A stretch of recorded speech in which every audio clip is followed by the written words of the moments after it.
Hello and welcome back, massive students. So, this will be your last episode number 8 of your this thing, what it is, your geographical diversity of India. This chapter का last episode जो है episode number 8 होगा, जो कि इस episode है. इसमें हम summary करेंगे और जो आपके question answers हैं ये करेंगे. Okay. So, India gives its name to the subcontinent it is part of. तो जो इंडिया है, इंडिया का नाम एज एन इसका इंडिया सब कॉन्टिनेंट से ही मिला है. इंडियन सब कॉन्टिनेंट में जो उसकी नेबरिंग स्टेट्स हैं और कंट्रीज हैं जैसे बांग्लादेश, नेपाल, भूटान, म्यांमार, इन सबको मिला के लाइक मोर ऑल्सो, इन सबको मिला के इंडियन सब कॉन्टिनेंट के अंदर है, क्योंकि एशिया कॉन्टिनेंट के अंदर आता है. इंडिया का नाम जो कंट्री का नाम है वो भी इसी कॉन्टिनेंट सब कॉन्टिनेंट के नाम पे पड़ा है. नेक्स्ट जो है, it has many diverse geographical features जो कि हमने देखा, from the snowy Himalayas to the Thar Desert, the plains that watered by a large number of rivers. There is also Peninsular Plateau with the Arabian Sea on the west of the Bay of Bengal in the east. So हमने देखा कि हिमालयाज के बारे में हमने देखा, हमने desert देखे, हमने क्या क्या नहीं देखा, हमने गैंगेटिक प्लेन्स देखे, हमने Peninsular Plateaus देखे, Aravalli Hills देखी हमने. What we have seen more, we have seen the Delta and the Sundarbans, we have seen Indian Island, we have seen the coastlines, right? Eastern Ghats, Western Ghats, Bay of Bengal, Arabian Sea, right? We have seen this all.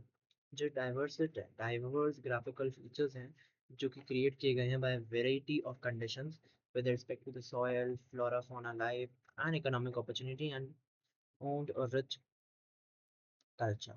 मतलब क्या है कि इन सारी different different geographical features के करके, इतने सारे अलग अलग चीज़ों के करके, यहाँ पे जो हर एक कंडीशन है उसको शेप किया गया है, उसको बनाया गया है. जैसे कि वो हर एक जगह की सॉइल अलग है, हर एक जगह का फ्लोरा फौना, जैसे पेड़ उग रहे हैं, जैसे जानवर वहाँ पे रह रहे हैं वो अलग है, जिंदगी लोगों का जीने का अलग है, और इकोनॉमिक अपॉर्चुनिटीज लोग वहाँ पे कैसे काम कर रहे हैं, वहाँ पे क्या क्या मिल रहा है, क्या क्या नहीं मिल रहा, वो सारे काम करने की चीज़ें भी बेटा अलग अलग हैं depending upon the area wherever they are. Next जो है, ये जो फीचर्स हैं ये ऑल्सो आपके सिविलाइजेशन को भी शेप करने में बहुत ज़्यादा हेल्प आउट करते हैं. अब हम एक एक करके क्वेश्चन आंसर्स करेंगे. तो यहाँ पे 9 क्वेश्चंस हैं and I have also made your this. हम इसी में चलते हैं सीधा सीधा. Back question answers. What in your opinion are the two important geographical features of India? Why do you think they are? सबसे important क्या क्या features है? हम उसके बारे में बात करेंगे. बच्चे, according to me, the Himalayas and the northern plains are two very much important geographical features. Why so? Because जो Himalayas हैं, they are very much important because they act as a natural barrier, right? They act as natural barrier. Just a second, yeah.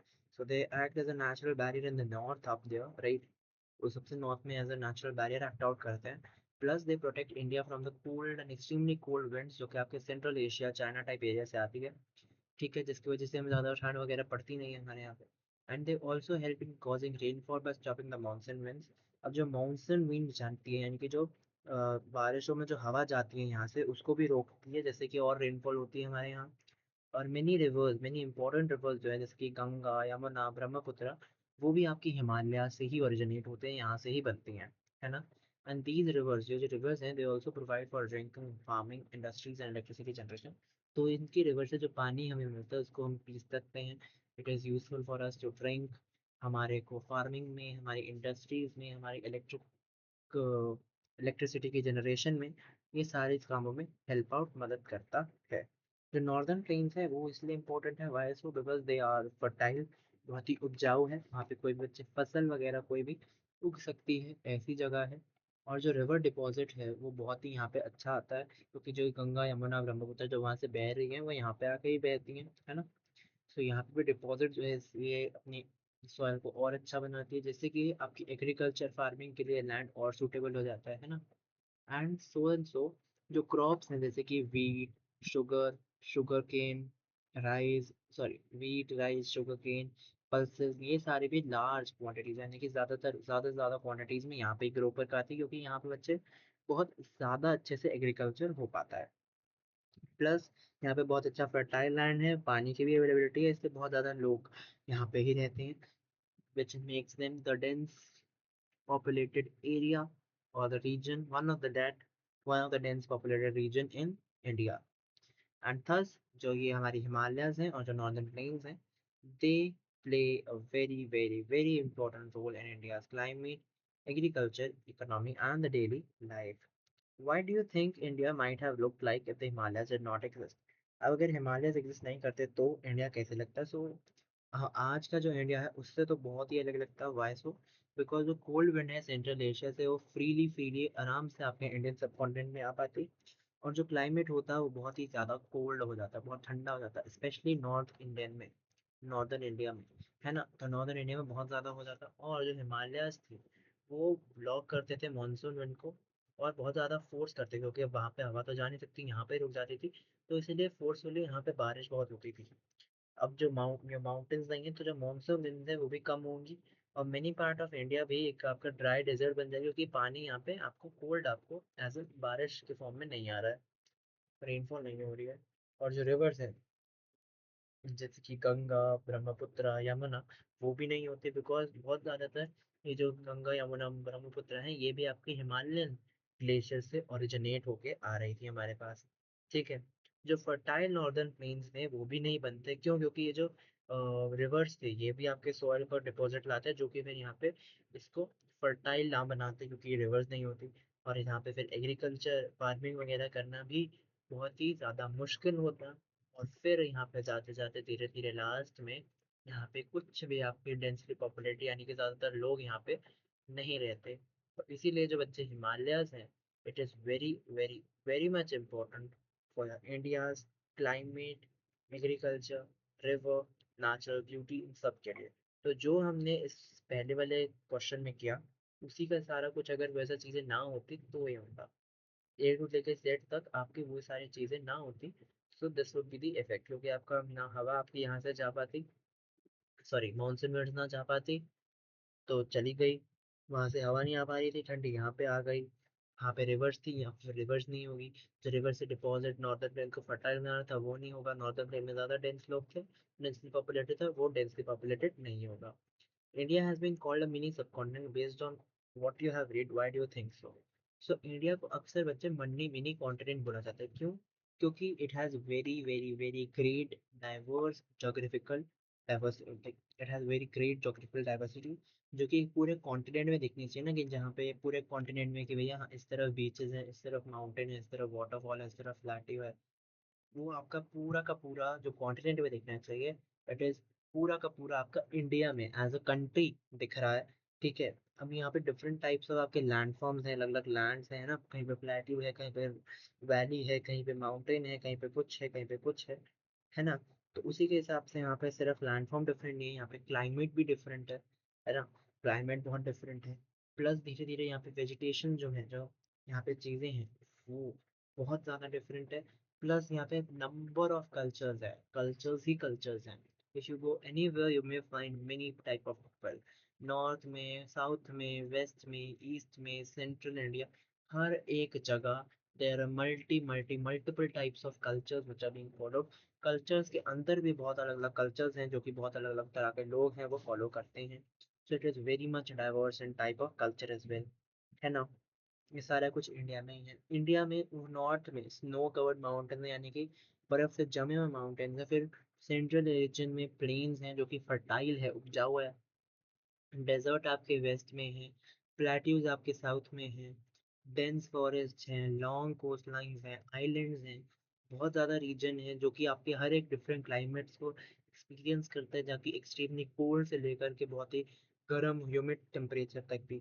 अगर मैं कहूँ अभी mega time, तो अगर आप कश्मीर में देखें, कश्मीर में देखेंगे, कश्मीर से लेकर के आपका तमिलनाडु में, तमिलनाडु से लेकर के राजस्थान में, राजस्थान से लेकर के मणिपुर में, ये सारा मेघालय में लेट्स से, तो इन चारों जगह का जो नाम लिया, एकदम ही अलग अलग मौसम यहाँ पे होगा, है ना? और इतने ही सारी जोग्राफिकल डाइवर्सन डिफरेंसेस के करके जितने सारे पीपल हैं, जितने सारे लोग हैं यहाँ पे जो रहते हैं इंडिया में, they also have very different different languages, they have different food, they have different food habits, वो क्या खाते हैं, वो क्या पहनते हैं, बहुत तरह के लैंग्वेजेस हैं।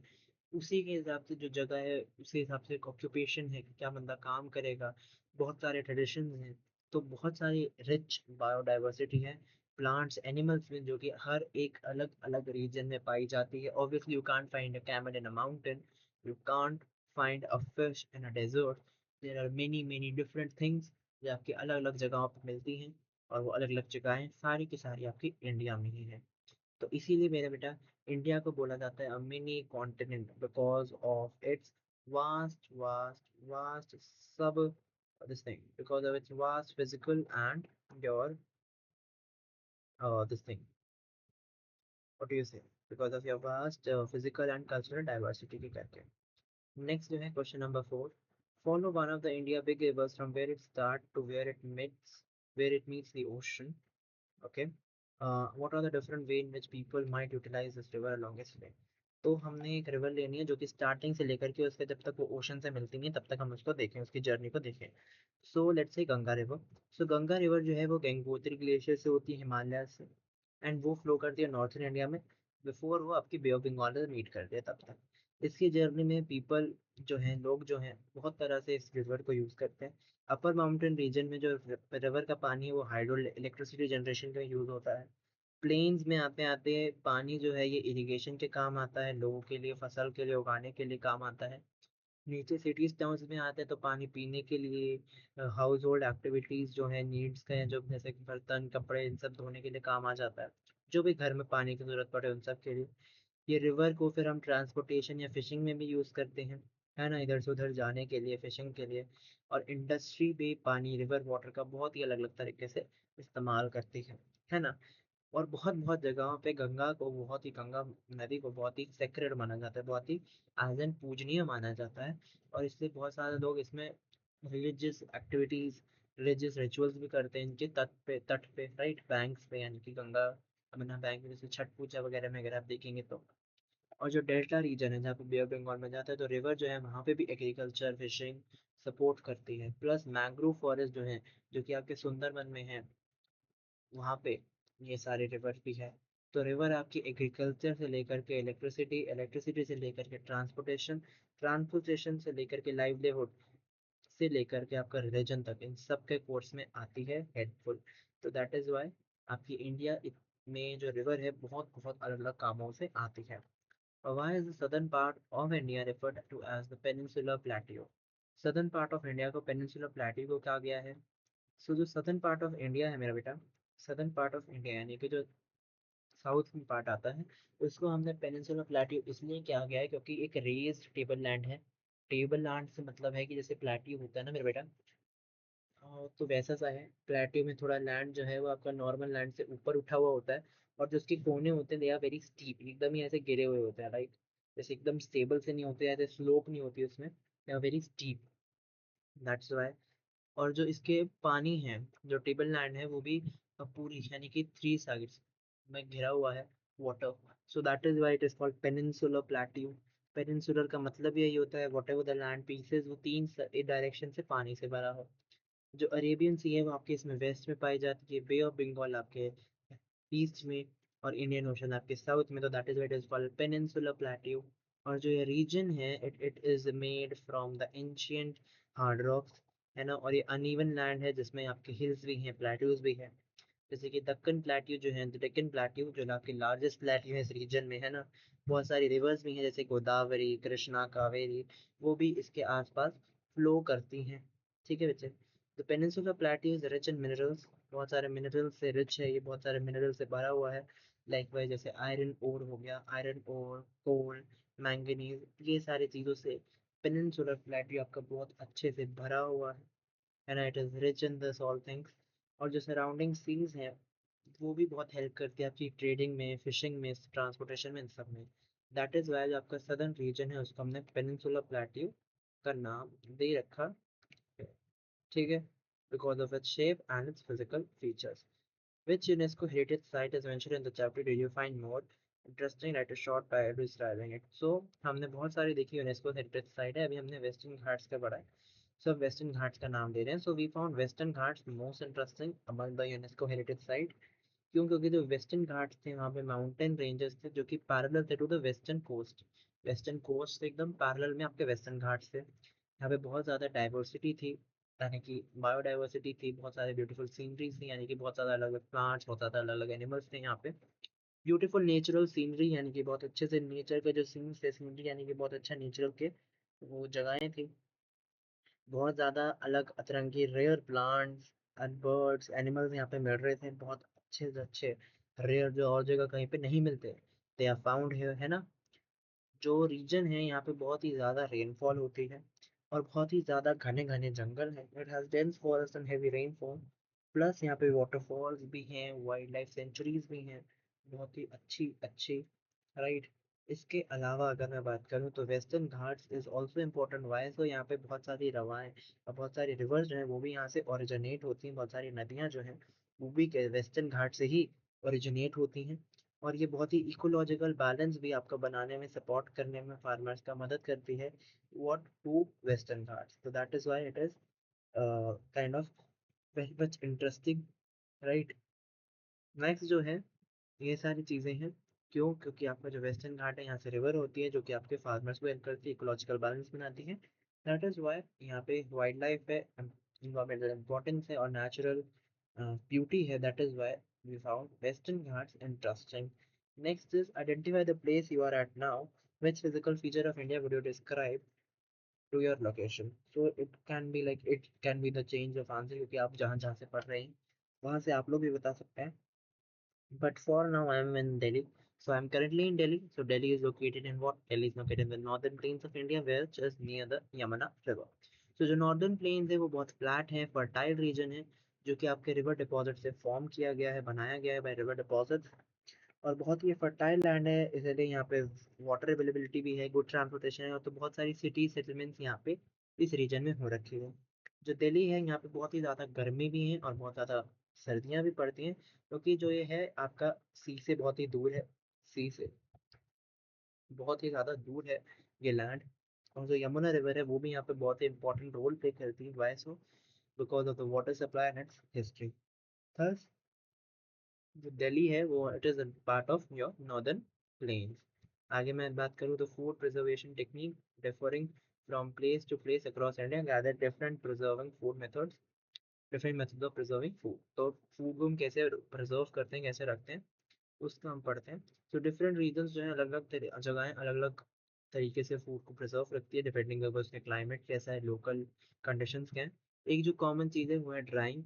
तो जो वेजिटेबल फ्रूट फिश है उनको ड्राई किया जाता है सनलाइट में, जैसे कि उसमें जो मॉइस्चर है वो हटे, एंड कोई भी स्पॉइलेज है, जो भी अगर जैसे मॉइस्चर से स्पॉइलेज हो सकता है, फ्रूट चीज़ें खराब हो सकती हैं, वो ना हो। कोस्टल एरियाज में जो फिश है वो ज़्यादातर सॉल्टेड और ड्राई होती है, यानी कि बहुत ही नमक, मतलब नमकीन, मतलब नमक जैसा टेस्ट होता है, काइंड ऑफ सॉल्टेड, एंड बहुत ही सूखी सूखी होती हैं। पिकलिंग जो है एक और तरीका है जिसमें पॉपुलर मेथड है, जिसमें तेल, नमक और जो मसाले हैं उसको यूज़ किया जाता है, जैसे कि आप फ्रूट्स एंड वेजिटेबल्स को रख सकें, प्रिजर्व रख सकें, जैसे कि मैंगो एंड लेमन को रखा जाता है ऐसे, है ना। रेफ्रिजरेशन एंड फ्रीजिंग जो है वो आपकी मॉडर्न मेथड है जो कि सिटीज़ में किया जाता है, जैसे कि फूड आपका फ्रेश है ना, फ्रिज वगैरह जिससे हम रेफ्रिजरेट करते हैं फूड, है ना। और जो स्मोकिंग है, स्मोकिंग आपका यूज़ किया जाता है ज़्यादातर ट्राइबल रीजन्स या हिली रीजन्स में, जिससे कि आपका जो फूड है वो आपका प्रिजर्व हो पाए, जैसे कि आपका ज़्यादातर नॉन वेज फूड्स, फूड जैसे कि मीट हो गया, फिश हो गया, ये सब। और फर्मेंटेशन को भी यूज़ किया जाता है, जैसे कि आपका कर्ड में, कर्ड बहुत जगह बहुत चीज़ों में यूज़ किया जाता है जिससे फर्मेंटेशन होता है। Curd is one of the thing जिसको आप बहुत जगह बहुत चीज़ों में यूज़ करते हैं। इडली बैटर जो आपका होता है, that is a very also good example for fermentation. तो ये जो चीज़ें हैं ये क्या करती हैं, हेल्प करती हैं to help people to store food for long period and use seasonal product even during the off season. तो ऑफ सीजन में भी हम लोग ये खा सके, इसकी ये हेल्प करती है प्रिजर्वेशन टेक्निक्स। अब हम करेंगे क्वेश्चन नंबर 9।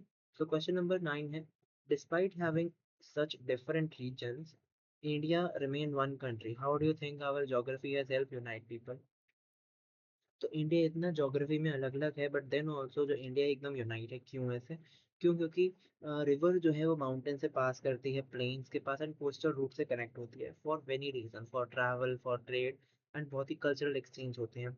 बहुत ज़्यादा जो रिवर है जैसे कि गंगा, यमुना, उनको बहुत सेक्रेड माना जाता है, पीपल्स मतलब लोग बहुत सेक्रेड मानते हैं उसको अक्रॉस द कंट्री, बहुत ही पूजनीय मानते हैं। इसलिए पिलग्रिम जो साइट है, यानी कि जो पूजा के स्थान है, वो बहुत ही अलग अलग जगहों पे बनाई गई है, जिससे कि लोग और इनकरेज होते हैं और मानते हैं कि भैया हमें ट्रैवल करना चाहिए, इंटरेक्ट करना चाहिए, है ना। प्लस जो मानसून का क्लाइमेट है वो भी लोगों को जोड़ता है, क्योंकि जो एग्रीकल्चर है बहुत रीजन में डिपेंड करते हैं रेनफॉल से, तो इसलिए उसके से भी वो लोगों को जोड़ता है। और जो कोस्टल रीजन है, कोस्टल एरिया है इंडिया का, वो भी trade relation and cultural contact बनाता है from the other portion and other region, other parts of the world, जिससे कि हमारा जो ट्रेडिंग है, इम्पोर्ट एक्सपोर्ट, वो सारा मुमकिन हो पाता है from outer world, outer part of the India, है ना। अदर देन दैट, ऑल दो पीपल यहाँ पे बहुत अलग अलग तरीके से रहते हैं, अलग अलग ट्रेडिशन फॉलो करते हैं, अलग अलग कल्चर्स फॉलो करते हैं, अलग अलग लैंग्वेजेस बोलते हैं, बट देन ऑल्सो जो जोग्राफिकल कनेक्शंस हैं आपके रोड के थ्रू, ट्रैवल के थ्रू, ट्रेड के थ्रू, रिवर्स के थ्रू,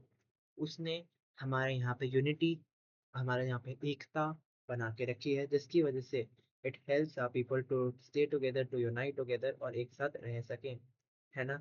इसी के साथ मेरा बेटा आपका geographical diversity of India chapter होता है यहाँ पे ख़त्म। मैंने क्वेश्चन आंसर्स भी आपको करवा दिए हैं, और अब हम मिलेंगे आपको नेक्स्ट चैप्टर के साथ आपकी अगली अगली वीडियो में। And till then I will meet you soon. ये आपके एपिसोड 1 से लेकर के we have did till your episode number 8, so do not forget to watch at your playlist, आपकी जो प्लेलिस्ट मैंने बना दी होगी, ठीक है। एपिसोड 8 तक ही आपका जोग्राफिकल डाइवर्सिटी ऑफ इंडिया, जो आपका चैप्टर 1 था, वो हमने कवर किया। तो please do check your playlist, and if you have missed any part, any video of this chapter, so do watch it out, do check it out. Till then, I'll be back with the new chapter as soon as possible. Till then, we'll meet soon, and तब तक के लिए बच्चे, bye bye and thank you all. So goodbye you all.